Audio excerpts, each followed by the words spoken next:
Me chamo Ruth Dias, tenho 59 anos e hoje vou compartilhar com vocês um testemunho que guardei por décadas no meu coração.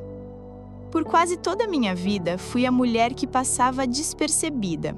Fui a filha do meio. Nem a mais velha, que tinha a responsabilidade e o respeito, nem a mais nova, que tinha o colo e os mimos. Fui criada em uma família cristã tradicional. Meu pai era presbítero, minha mãe regia o coral.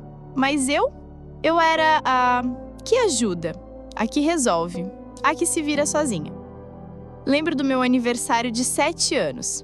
Minha mãe estava preparando a festa da minha irmã mais velha. Quando perguntei sobre meu bolo, ela disse: "Ruth, seu aniversário foi ontem, esqueceu?" Não, eu não tinha esquecido. Eles que tinham esquecido de mim. Desde cedo entendi que meu papel era servir.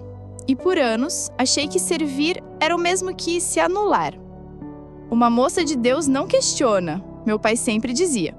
Uma moça de Deus obedece e serve com alegria. Mas como sentir alegria quando você está morrendo por dentro? Nunca fui rebelde, nunca fugi da igreja, mas também nunca ouvi "estamos orgulhosos de você". Quando passei em medicina na Federal, corri para casa tremendo de alegria. A resposta do meu pai me marcou para sempre. "E quem vai cuidar da sua mãe?" "Minha mãe que nem estava doente, que tinha a saúde perfeita." "Sonho é coisa de gente que não tem fé", ele completou. "Você tem um chamado aqui, não seja ingrata." Naquela noite, tranquei a porta do quarto e chorei até não ter mais lágrimas. Rasguei a carta de aprovação em pedaços tão pequenos que pareciam confete. Confete de um sonho morto. Enquanto meus irmãos casavam, viajavam, estudavam fora, eu fiquei. Fiquei para cuidar da minha mãe quando ela adoeceu. Fiquei para acompanhar minha sobrinha com paralisia. Fiquei para ser útil. E no meio disso tudo, esqueci de mim. Como diz Provérbios 13:12, a esperança adiada faz o coração ficar doente, mas o desejo realizado é árvore de vida. Meu coração estava doente há décadas. Na igreja, todos me conheciam. "Ruth, você é uma bênção", diziam. Mas ninguém perguntava como eu estava. Aos 32 anos, quando finalmente apareceu um pretendente, um viúvo da igreja, homem bom e trabalhador, meus pais disseram não. "Ele só quer uma mãe para os filhos", meu pai decretou. "E quem vai cuidar de nós quando ficarmos velhos?", minha mãe acrescentou. O homem casou com outra 6 meses depois. Hoje, 27 anos depois, estão juntos, felizes. E eu estou aqui, sozinha. Aos 38 anos, me mudei de volta para a casa dos pais. Minha mãe tinha desenvolvido diabetes, pressão alta, problemas cardíacos. "A Ruth vai cuidar de mim", ela anunciou. Não perguntou, anunciou. Deixei meu pequeno apartamento, deixei meu emprego no hospital, deixei a vida pequena, mas minha, que tinha construído. "É temporário", meu pai disse, "até sua mãe melhorar." Ela nunca melhorou, só piorou. E eu fiquei. "Você faz tudo errado", ela dizia enquanto eu trocava os curativos dela. "Ai, a Esther teria feito melhor", ela suspirava enquanto eu passava noites em claro ao seu lado. A Esther que aparecia uma vez por mês, por 2 horas, com presentes caros e desculpas elaboradas. Samuel vinha menos ainda. "Um homem não tem jeito para essas coisas", ele dizia. E então chegou Rebeca, minha sobrinha, linda, perfeita, até os 2 anos quando a paralisia cerebral se manifestou. Esther surtou. Samuel se afastou. Meus pais fingiram que não era tão grave. E Ruth abraçou aquela criança como se fosse sua. "Tia Ruth", ela me disse um dia aos 6 anos, "você é a minha pessoa favorita no mundo todo." Eu chorei. Era a primeira vez em 44 anos de vida que eu era a favorita de alguém. Salmos 27:10 diz: "Ainda que meu pai e minha mãe me abandonem, o Senhor me acolherá." Mas às vezes o abandono dos homens dói mais que o cuidado de Deus consola. Os anos passaram e aos 42 minha mãe faleceu. Foi numa terça-feira de julho. Depois de meses de sofrimento, ela partiu. Segurei sua mão até o fim. Fechei seus olhos, e esperei sentir alívio, mas só senti vazio. No velório, Esther chorava copiosamente. Mamãe, mamãezinha! Ela soluçava. As pessoas a consolavam. Coitada da Esther, tão dedicada à mãe. Samuel estava sério, recebendo os pêsames. Filho exemplar, diziam. E eu estava no canto, cuidando dos detalhes do funeral. Como sempre, invisível até na morte da minha mãe. Foi o momento em que me dei conta. Eu estava sozinha no mundo. Nunca me casei, nunca construí uma família, nunca viajei, nunca vivi um sonho meu. E no velório da minha mãe, ninguém me abraçou. Pastor Jonas, amigo da família, fez a pregação. Falou da vida dedicada da minha mãe, sobre os filhos maravilhosos que ela criou. Mencionou Esther, a advogada, Samuel, o engenheiro. E Ruth? Ruth sempre esteve ali, cuidando. Só isso. Como se cuidar fosse a minha única identidade. Na divisão da herança, descobri a última facada. A casa ficaria para Samuel. O homem precisa do patrimônio, meu pai explicou. As joias para Esther. Recordação de mãe para filha. Para mim, a obrigação de continuar cuidando de Rebeca. É o que sua mãe gostaria, ele decretou. Nem mesmo na morte, eu herdei algo além de responsabilidades. Um mês depois, numa madrugada de novembro, quebrada e quebrantada, eu me ajoelhei e orei como nunca. Deus, se o Senhor ainda me vê, me chama. Só me chama. Não aguento mais viver sendo a sombra de todo mundo. Eu quero ser lembrada pelo Senhor. Chorei como Jó. Gritei como Davi.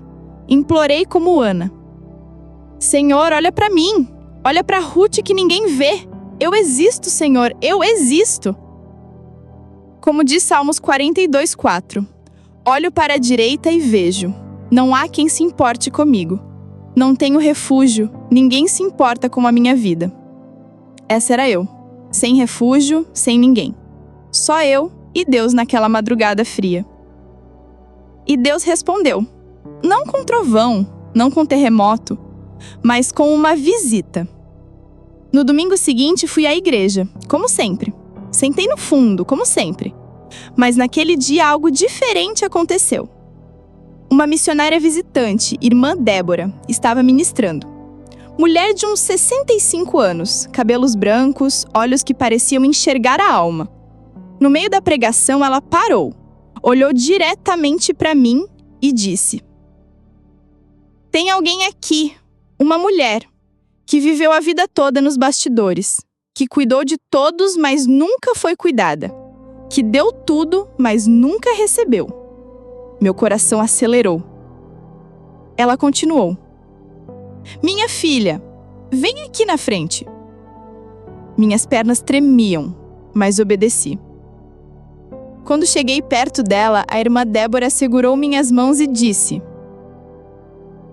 Ruth, o Senhor me manda dizer que você nunca foi esquecida. Ele viu cada lágrima, contou cada noite em claro, guardou cada sacrifício. Você foi como as colunas escondidas que sustentam o templo. Ninguém as vê, mas sem elas, tudo desaba. Eu comecei a chorar. Ela me abraçou e continuou. Mas agora é tempo de ser vista. Tempo de sair das sombras. Deus vai usar o que você viveu para curar mulheres. A sua dor não foi em vão. Foi preparo. Você vai ser mãe de muitas, que, como você, foram esquecidas. Então ela profetizou algo que me marcou. Antes dos 60, você vai liderar centenas. A sua voz que foi silenciada vai ecoar em muitos corações. E o nome Ruth Dias será lembrado não como a que serviu em silêncio, mas como a que libertou cativas. Eu chorei como uma criança. Ali, na frente de todos, despejei décadas de dor. Isaías 61:3 se cumpriu em mim naquele dia. Dar-lhes uma coroa em vez de cinzas, o óleo da alegria em vez de pranto, e um manto de louvor em vez de espírito deprimido. Mas a transformação não foi instantânea, foi processo. Depois daquele domingo, algo mudou em mim. Não foi mágica, foi despertar. Comecei a perceber que minha dor tinha propósito, que cada ferida era uma porta para ministrar cura a outras. A primeira foi Dona Marta, 67 anos, viúva, 3 filhos que só apareciam para pedir dinheiro. Ela se sentou ao meu lado num culto de quarta e disse: "Ouviu que a missionária falou sobre você. Eu também sou invisível." Conversamos depois do culto. Ela chorou, eu chorei, e ali nasceu algo novo. "Vamos orar juntas?" sugeri. "Toda quinta aqui na igreja?" Ela topou. Na semana seguinte éramos 3, depois 5. Em 2 meses, éramos 13 mulheres. Todas acima de 45 anos. Todas com histórias parecidas. Marta, abandonada pelos filhos. Rosa, traída pelo marido depois de 30 anos. Cleide cuidou da mãe com Alzheimer sozinha.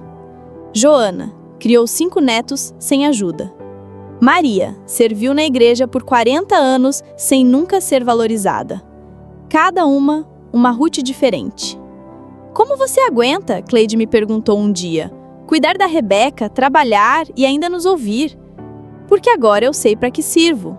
Não sirvo para ser capacho. Sirvo para levantar mulheres." Meu pai não gostou do grupo. "Mulheres se reunindo é fofoca", ele disse. "Então o senhor nunca conheceu mulheres de verdade." Foi a primeira vez que o enfrentei. Ele ficou vermelho. "Respeito, Ruth." "Respeito se conquista, pai. Não se exige. E o senhor perdeu o meu há muito tempo." Saí da sala deixando ele sem palavras. Rebeca, que assistia tudo, aplaudiu. "Tia é corajosa", ela disse. Esther ligou furiosa. "Como ousa falar assim com nosso pai? Como ele ousou me tratar como lixo por 50 anos?" Retruquei. E desliguei. Samuel mandou mensagem. "Você está passando dos limites." Respondi. "Não. Estou finalmente criando limites." O grupo cresceu. Começamos a estudar mulheres da Bíblia. Débora, a juíza. Esther, a rainha. Ruth, a bisavó de Davi. Mulheres fortes que a religião tentou diminuir. Sabiam que Débora liderava Israel? Que Uda era a profetisa consultada por reis? Que Maria Madalena foi a primeira a ver Jesus ressurreto? Os olhos delas brilhavam. Estavam descobrindo que sempre foram preciosas, só não sabiam. Como diz Provérbios 31:25. Força e dignidade são as suas vestes. Ela ri do tempo futuro. Estávamos aprendendo a rir do futuro, porque finalmente tínhamos um. Mas toda mudança traz resistência, e a minha veio pesada. Primeiro foi na igreja. O pastor titular, amigo do meu pai, me chamou para conversar. "Ruth, esse seu grupo está causando divisão", ele disse. "E servindo ao reino de outras formas", completei. "Isso não é bíblico", ele afirmou. Respirei fundo. "Pastor, o senhor conhece Febe? Romanos 1, versículo 1? Paulo a chama de diaconisa. E Priscila, que ensinava junto com Aquila. E Junina, a apóstola." Ele ficou vermelho. "Você está distorcendo as escrituras." "Não, estou lendo elas sem os óculos do machismo religioso." Fui proibida de usar as dependências da igreja para o grupo. Não desisti. Passamos a nos reunir na minha casa. A casa que eu não herdei, mas onde morava de favor. Samuel apareceu com papéis. "Você precisa sair. Vamos vender a casa." "E a Rebeca?" perguntei. "Esther vai cuidar dela." Olhei para Rebeca então com 12 anos. "Você quer ir morar com a sua mãe?" "Não." Ela gritou. "Quero ficar com a tia Ruth. Ela me ama de verdade." Samuel ficou combraçado. "É decisão dos adultos." "Então processa", desafiei. "Vai na justiça tirar uma criança especial da única pessoa que cuidou dela. Vamos ver o que o juiz diz." Ele recuou. Por enquanto. O grupo continuou crescendo. 20, 30, 40 mulheres. Tivemos que dividir em 2 turmas, terças e quintas. Foi quando Marina chegou. 52 anos, executiva bem-sucedida, mas com os olhos mais tristes que já vi. "Tenho tudo, cargo, dinheiro, respeito, mas sou vazia. Minha família me vê como caixa eletrônico. Meus pais ainda me cobram por não ter casado. Eu penso em morrer às vezes. Segurei as mãos dela. Marina, você não está sozinha. E sua vida tem valor além do que você produz. Ela chorou por 1 hora. Depois começou a sorrir. Faz 20 anos que não choro assim. Obrigada por me deixar ser fraca. Eu corrigi. Não é fraqueza, é humanidade. Marina se tornou nossa intercessora. Descobriu que tinha o dom da oração profética. Quantas vidas transformadas através das palavras que Deus dava a ela. Como está escrito em Joel 2:28, derramarei o meu espírito sobre todos os povos. Os seus filhos e as suas filhas profetizarão. Filhas também. Nós também. Finalmente entendemos isso. Aos 55 anos, enfrentei minha maior crise. Rebeca, agora adolescente, precisava de uma cirurgia complexa. O plano de saúde negou. O SUS tinha fila de 3 anos. Esther disse que não tinha dinheiro. Acabei de trocar de carro, justificou. Samuel foi direto. Não é minha responsabilidade. Meu pai. Deus proverá.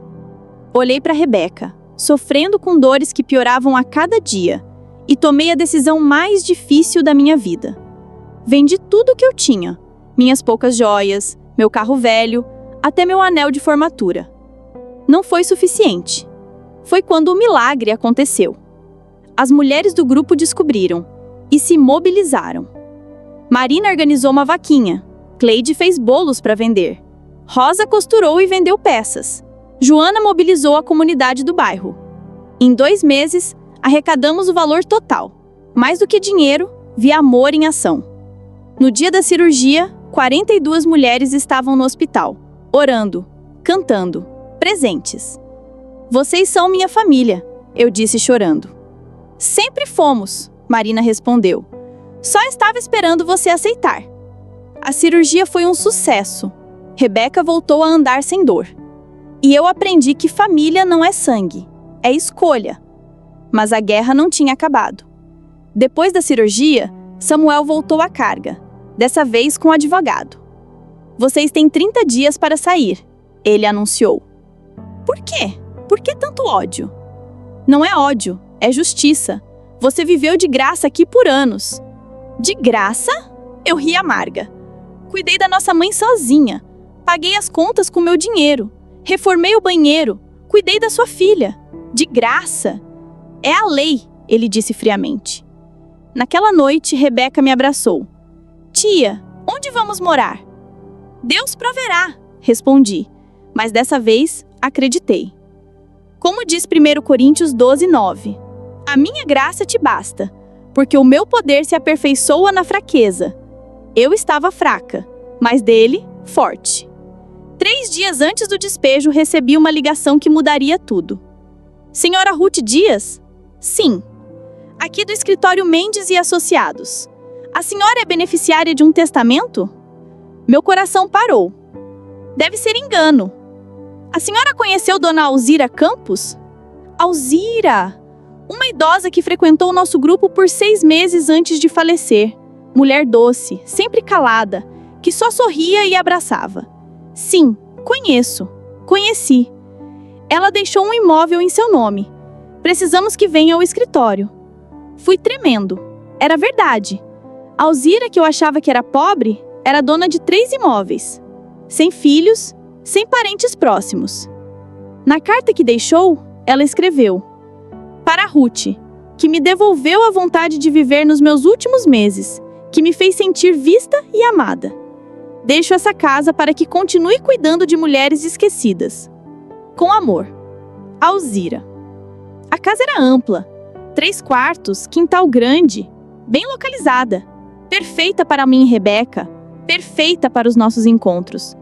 Quando Samuel soube, ficou furioso. Você manipulou a velha. Não, respondi calma. Eu a amei, coisa que você nunca soube fazer. Mudamos em 1 semana. As mulheres do grupo ajudaram. Festa de inauguração virou culto de gratidão.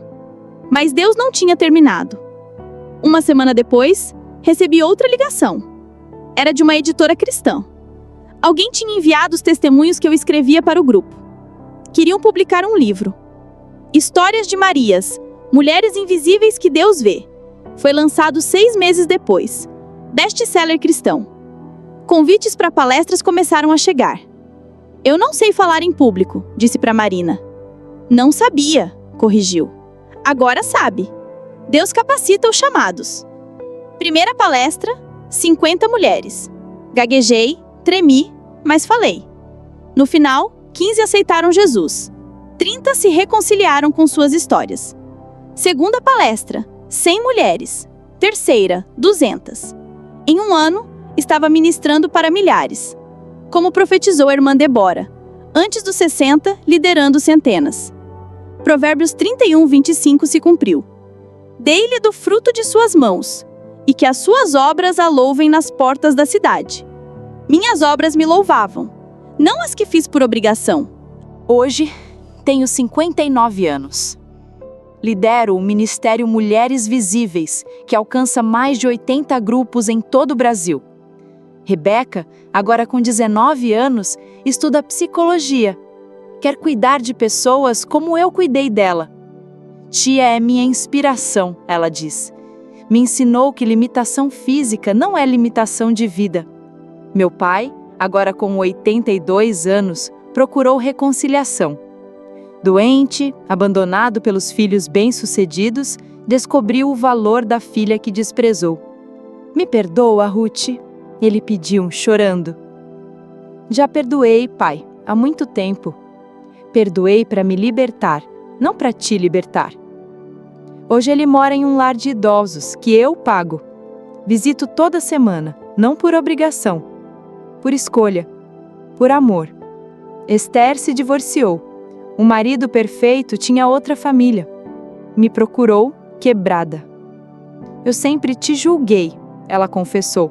Achava que você era fraca por não ter conquistado nada, mas você conquistou o que importa, paz. Hoje ela frequenta nosso grupo, aprendendo a ser mais que advogada, aprendendo a ser mulher. Samuel perdeu tudo em más decisões. A ganância que o movia o destruiu. Mora de aluguel, trabalha como vendedor. Você deve estar feliz, ele disse quando nos encontramos. Não, respondi sincera. Não sinto prazer na sua dor, só tristeza pelo que podíamos ter sido como família. Oferi ajuda, ele recusou. Orgulho ainda fala mais alto, mas a porta continua aberta. Sou solteira sim, mas não sou sozinha. Sou mãe de centenas, avó de coração de muitas, amada por uma legião de mulheres que, como eu, renasceram das cinzas. Deus me curou das palavras que eu nunca ouvi, me deu palavras para curar outras, me transformou de vítima em vitoriosa, de invisível e influenciadora do reino. Se você está me ouvindo e sente que perdeu tempo, que sua vida passou e você ficou parada na estação vendo os outros partirem, se você se pergunta, para que eu ainda estou aqui? Escuta, seu tempo não passou, está começando. Sua dor não foi em vão, foi preparo. Seu silêncio não é permanente, é pausa antes da sinfonia. Isaías 49:15 diz: Pode uma mãe se esquecer do filho que ainda mama? Ainda que ela se esqueça, eu, todavia, não me esquecerei de ti. Você não é o que deixaram ser, você é o que Deus escreveu sobre você. Quero terminar este testemunho falando diretamente para você, mulher que se identificou com minha história. Você é que cuidou de todos e ninguém cuidou de você? Você que deu tudo e recebeu migalhas? Você que foi chamada de egoísta quando ousou pensar em si mesma? Você que ouve que já passou de idade para sonhar? Mentira! Tudo mentira!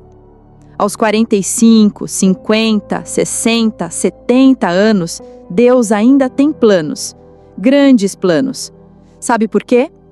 Porque agora você tem algo que as jovens não têm. Cicatrizes que viraram sabedoria, dor que virou combustível, experiência que virou autoridade. Você não é resto. É reserva especial de Deus, vinho guardado para o momento certo, mas precisa fazer sua parte. Perdoe, não pelos outros, por você. Perdão é a chave que abre a porta da prisão, e quem sai é você, não eles. Estabeleça limites. Não é uma palavra santa quando dita na hora certa. Você não é capacho, é filha do rei. Procure suas iguais. Sozinha você sobrevive. Juntas, vocês vencem. Encontre mulheres que entendem sua dor. Criem uma rede de apoio. Ressignifique sua história. Sua dor pode virar propósito. Seu teste pode virar testemunho. Sua bagunça pode virar mensagem. Comece pequeno. Não precisa mudar o mundo. Mude o seu mundo. Uma decisão por vez. Um dia por vez. Um passo por vez. Creia no impossível. Deus se especializa em ressurreições. Sonhos mortos podem reviver. Corações partidos podem ser restaurados. Ame-se. Você cuidou de todos. Hora de cuidar de você. Sem culpa, sem medo, com a certeza de que você merece. Jeremias 29:11 não é só versículo de parede, é promessa viva. Porque eu bem sei os planos que tenho para vocês, diz o Senhor, planos de fazê-los prosperar e não de causar dano, planos de dar a vocês esperança e um futuro. Futuro. Aos 59 eu tenho futuro. Aos 69 terei futuro. Aos 79, se Deus permitir, ainda terei futuro. E você também tem. Não importa o que fizeram com você. Não importa o tempo que você acha que perdeu. Não importa quantas vezes disseram que você não é capaz. Você é filha de Deus, e filhas de reis não vivem como mendigas. Levanta dessa cama de dor. Sai desse canto de amargura. Deixa esse papel de vítima. Assume a sua coroa. O mundo precisa da mulher que Deus criou você para ser. Não a que moldaram. A original. A verdadeira. A poderosa você que estava escondida debaixo de tantas camadas de dor. Eu levantei aos 50. Você pode levantar hoje. Não amanhã. Hoje. Porque cada dia que você passa aceitando menos do que merece, é um dia a menos para viver em plenitude. E você, minha querida, merece plenitude. Merece alegria, merece respeito, merece amor, merece ser vista, merece ser ouvida, merece ser celebrada.